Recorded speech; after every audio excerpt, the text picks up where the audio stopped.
Jigar, yaxshimisan? Charchamayapsanmi? Chiqdingmi? Kelardingdek soatda. Jo'ra, chiqishga chiqdimmi, to'g'risini aytib, oyog'im umuman tortmayapti borku. Billa, qaribmisan Jo'ra? Qizlarni gaplashib qo'yganman. Bormasak bo'lmaydi. O'tir mashinaga.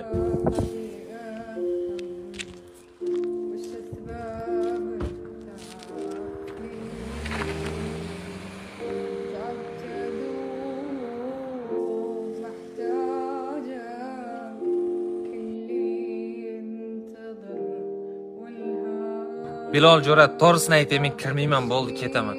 Yashirmayman, qo'rqyapman to'g'risi. Sardor, menga qara. Birinchisida hammada shunaqa bo'ladi. Sen ham erkaksan, tajriba yig'ishing kerak. Ertaga sen uyalib qolmasliging kerak. Erkakmisan, kirasanmi?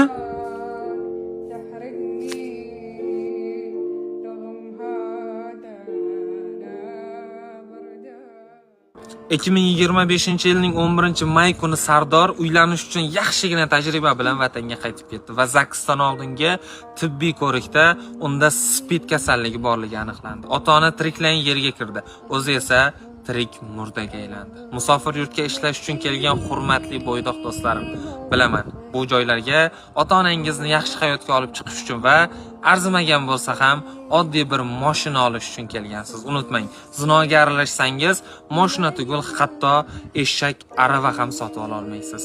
4,5 daqiqalik lazzat uchun ota-onangiz yuzini yerga qaratib, o'zingizni tirik murdaga aylantirib qo'ymang. Sizlarga qilayotgan eslatmamizni aqllilik sifatida qabul qilmaysiz degan umiddaman.